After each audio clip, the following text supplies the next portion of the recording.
Okay, so what are we doing? We still can't resist. What are we doing? So tonight, I am making her favorite drink she didn't used to like, but I literally made it so many times, figured out the perfect recipe. I am so excited to share that recipe with you. This is a drink that we make almost every night. If you come to our lives on Sunday nights at 7 p.m. Eastern Standard Time, you can watch our most recent episode here.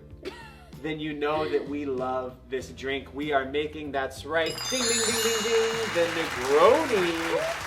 Now, what is in a Negroni?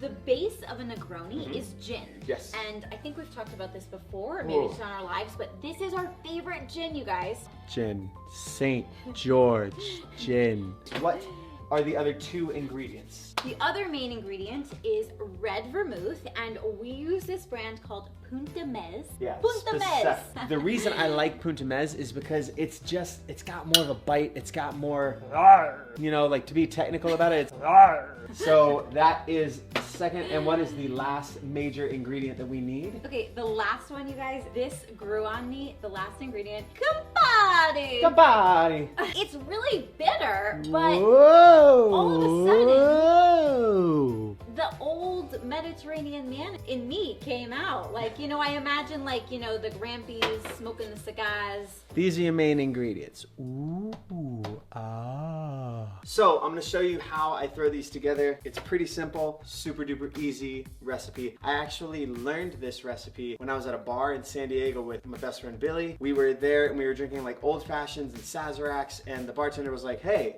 you ever had a Boulevardier? No.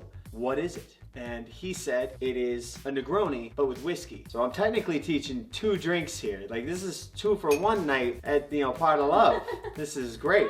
Okay, so first things first, you want to acknowledge that you don't have a jigger in the house. That's what measures out a perfect shot. So instead, you use this very large hatch shot glass, and you just, you know, accept that it's fine. You don't have anything to do for the rest of the night. It's not a big deal. And also remember, you didn't open this before, so just 1 second. Wow, all of our glassware is so pretty. It really, really is. Do you remember where we got most of this? Yeah, at Crate and Barrel. At Crate and Barrel, on one of our first videos that we ever put out, that you can watch right here. The cool thing about Negronis and Boulevardiers is you kind of can't mess them up. They're so easy to make. Like, they are literally 2 parts gin, 1 part Campari, 1 part Punta Mez. Okay, so like I said, you did 2 shots of this, and then 1 shot each of Campari and the Punta Mez. Now, this is not the traditional way. Usually you would, like, you do 1 big ice block and you crack some ice in, and, like, you know, I'm not traditional cocktailing over here.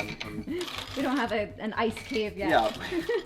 I'm not making my own giant see-through ice blocks just yet. One of the cool things about gin, James Bond talks about, you know, his famous martini, shaken, not stirred. So this is something Ange picks on me because I love this story. When you shake gin, it's what's called bruising the gin, so it actually gives it a more bitter, kind of harsher taste. And so people online are like, James Bond would never do that. I have a counter argument to that. I think that James Bond, of all people in the world, wants to do things really classy, but also a little bit hard, a little bit dirty, a little bit bitter. So I think he would absolutely and knowingly order something shaken, not stirred. Anyway, back to the drink.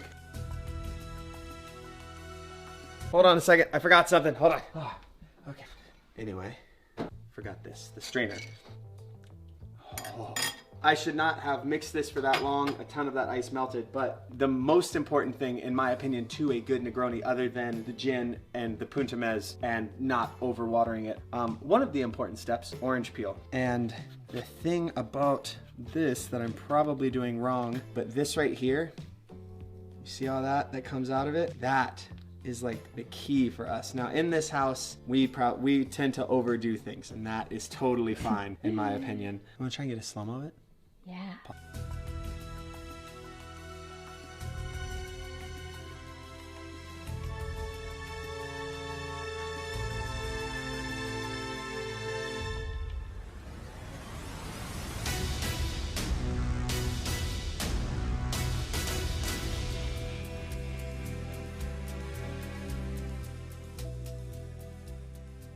So we always have excess in this house, and luckily we also have these amazing Part of Love glasses that Cody and Sarah sent us, my brother and sister-in-law. So we're just gonna save the excess in here.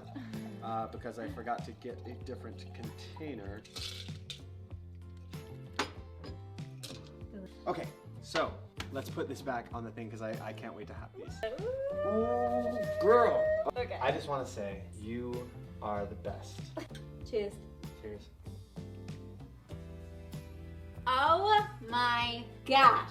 You can tell how much I like it because half of mine is gone in one sip. It is just like the best drink I've ever had. Like I It's say a that, good I know one. I say that about like all of your drinks. You That's- can't really trust me because I say it kind of about everything he makes, but I get on these like hooks, you know? Is that what it's called? But I like am obsessed with like, I'll go months at a time. Like there was one cocktail that you made, we're gonna make it a different day. Oh, your last words.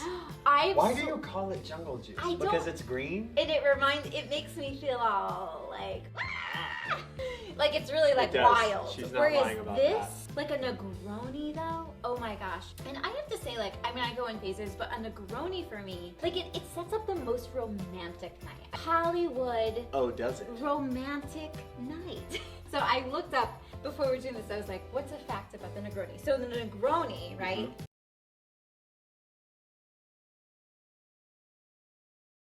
This guy was in a bar in Florence in like 1920, right? Okay. And so he's over there having a drink called the Americano. And his friend, the bartender, was like, you like it? And he was like, nah, I need something stronger, but I like these tastes. And he goes, how about you replace, and what I think they were doing is making an Aperol Spritz basically. Okay. He said, how about you replace the soda water with gin? And that was the beginning of the Negroni. Wait, he was having an Americano. Isn't an Americano coffee? I know. I'm not sure.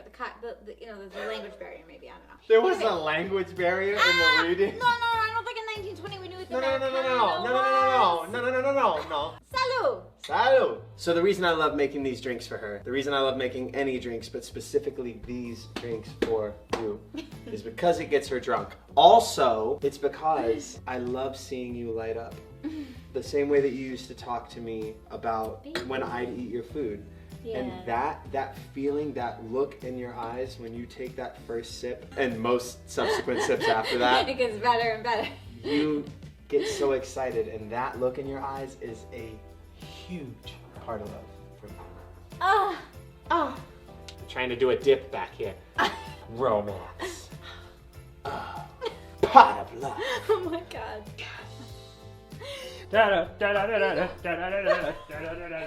Thanks for watching, everybody.